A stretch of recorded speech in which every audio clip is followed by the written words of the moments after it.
Assalamualaikum warahmatullahi wabarakatuh. Halo semuanya. Kali ini saya akan membahas laporan bacaan menganalisis 3 skripsi menggunakan teori intertekstual.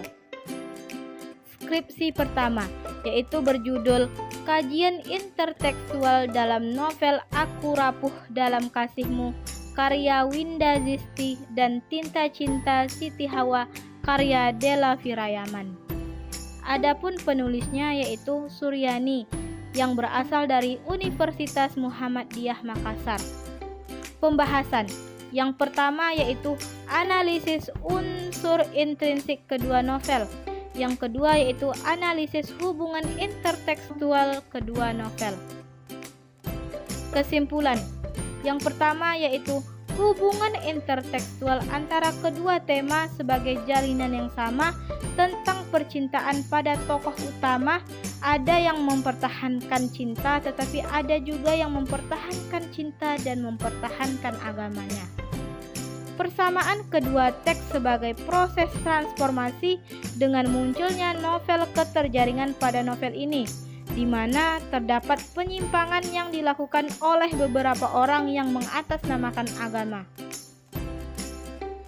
Yang kedua yaitu hubungan intertekstual tokoh utama kedua novel pada pembacaan penokohan kedua novel interteks Aku Rapuh Dalam Kasihmu karya Winda Zisti dan Tinta Cinta Siti Hawa karya Della Firayaman memiliki sebuah kesamaan tokoh, yaitu Zika dan Siti Hawa.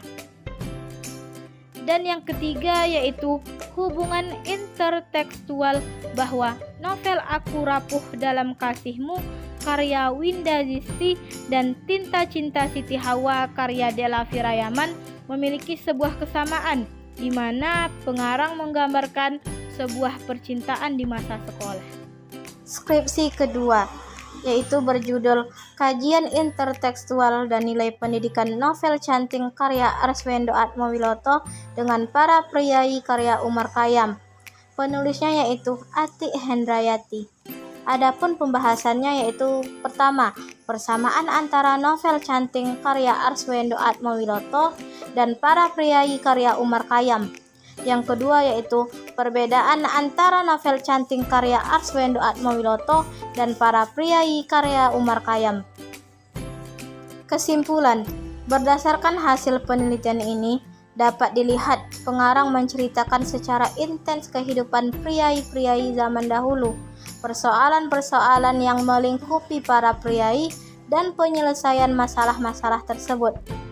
Persoalan yang diangkat oleh masing-masing pengarang dalam novelnya memberikan gambaran kepada kita betapa tidak mudah melawan arus perubahan zaman dan betapa berat perjuangan untuk meraih harkat dan martabat yang lebih tinggi.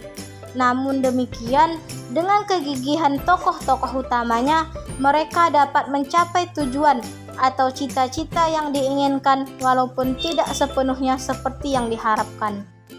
Skripsi ketiga yaitu berjudul Analisis Intertekstualitas Cerpen Surat dari Emak karya Yul Hasni dengan Cerpen Perempuan Perkasa karya Nasib TS. Penulisnya yaitu Mona Murnitasari yang berasal dari Universitas Muhammadiyah Sumatera Utara.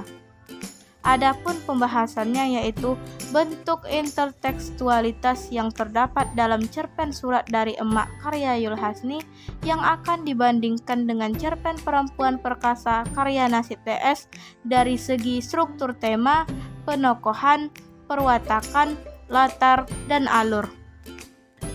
Simpulan. Adapun yang menjadi simpulan sehubungan dengan penemuan penelitian ini adalah bahwa intertekstualitas antara cerpen Surat dari Emak karya Yul Hasni dengan cerpen Perempuan Perkasa karya Nasib TS memiliki persamaan dan perbedaan dalam bentuk penceritaannya. Persamaannya terletak pada aspek tema, yaitu menentang ketidakadilan yang dialami oleh tokoh utama. Tokoh utama dalam kedua cerpen yaitu seorang ibu. Persamaan kedua terletak pada penokohan dan perwatakannya berdasarkan peranan dan fungsi tokoh dalam cerita. Peranan tersebut dapat dilihat melalui tugas masing-masing setiap tokoh, seperti seorang ibu pada kedua cerpen mempunyai peran sebagai seorang ibu yang sangat menginginkan sesuatu kepada anaknya namun ditentang oleh anaknya.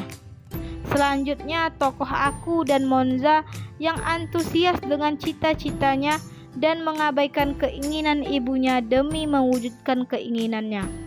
Sedangkan persamaan ketiga terletak pada alur tutup, yakni seorang ibu yang berorasi di kerumunan warga dan betapa terkejutnya seorang anak yang kebetulan bertugas di tempat kejadian. Perbedaan cerpen Surat dari Emak karya Yul Hasni dengan cerpen Perempuan Perkasa karya Nasib TS terletak pada penokohan dan perwatakan, yaitu pada pekerjaan dan karakter tokoh yang dialami kelima tokoh dalam cerpen.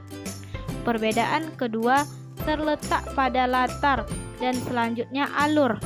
Alur campuran untuk cerpen Surat dari Emak dan alur maju untuk cerpen Perempuan Perkasa. Berdasarkan analisis data, maka cerpen Surat dari Emak tahun 2009 merupakan transformasi cerpen Perempuan Perkasa pada tahun 2006 sebagai hit programnya.